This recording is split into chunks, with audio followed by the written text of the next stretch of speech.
I'm a big lover of American sports, but there is one I don't know as much about. Baseball is one of the most popular in the US of A, but I always assumed it was rounders with a different name. I played softball at school as well, and I'm still not sure if that's the same as baseball or rounders.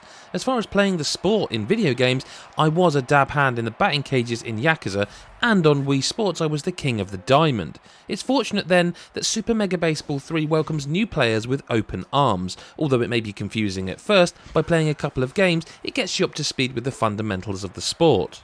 I've dabbled with the previous two incarnations, but never spent more than a few hours with either. I know enough about the sport to understand what's going on, but others might think twice maybe before diving in. While Super Mega Baseball 3 has refined the basics, it has added new mechanics like passing the ball between fielders and different types of pitches, as well as the glorious franchise mode that builds an instant bond between yourself and the team you choose to play as. While the characters are entirely fictional and cartoonish, the actual simulation is as close to baseball as you'll get, making Super Mega Baseball 3 the best yet.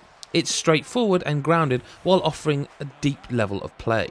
When you're out on the field, almost every element of baseball is soundly represented. Batting gives you complete control, and depending on the pitch you can perform a wide range of strikes. It can be confusing at first, but once you're hitting home runs left, right and centre, there's nothing quite like it. You can focus on power swings to gain rewards for perfect timing, or play the field by delivering a well-struck ball into a sweet spot outfield.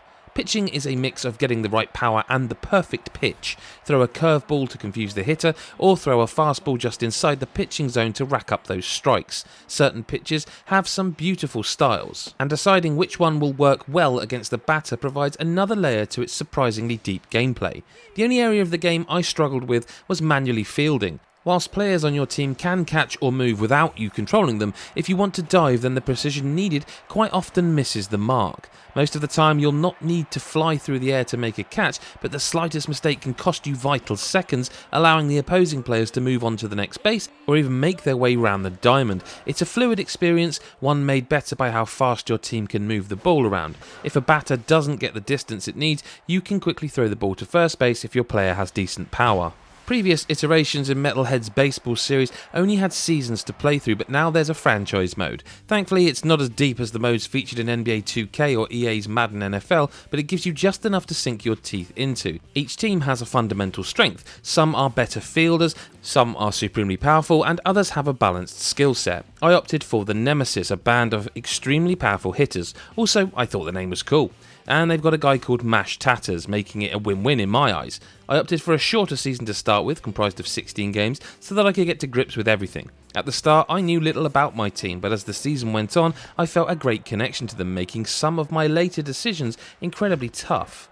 In one match I was facing the Jacks for a second time, and whilst our first game saw me pick up a vital home run in the 8th inning, I dominated for most of this match. Even though I won 17-3, one of my favourite players got injured. Hito Moonshotter, Mash Tatters and Jock Sports were my holy trinity, and seeing Moonshotter go down was a huge blow for us. Despite his poor hamstrings, I moved on and took a good look in free agents to see if I could grab a suitable replacement, due to the fact I only had a few games left to end up in a decent position.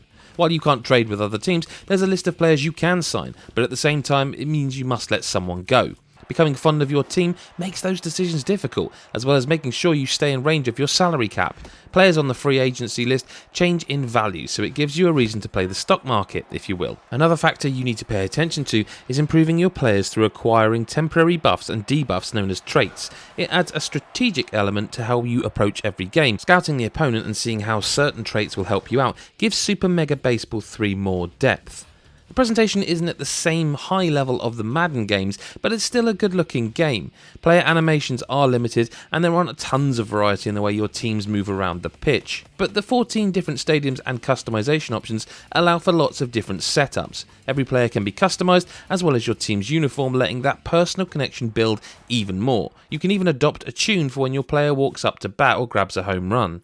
Super Mega Baseball 3 improves on the mechanics of the previous two games by adding subtle changes, but the gameplay is easy to get to grips with, making sure anyone can play. The unlicensed teams and players adds a personal touch, and the ability to customize almost everything gives you plenty of ground to make it feel unique to you.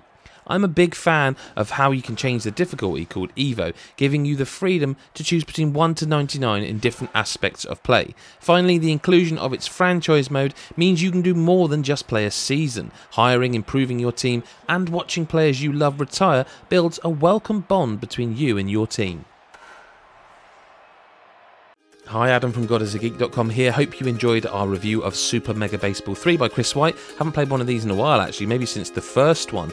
Seems this one's pretty good. If you did enjoy this review, hit that subscribe button and the bell button to never miss a notification when we've got a new video that's just gone live.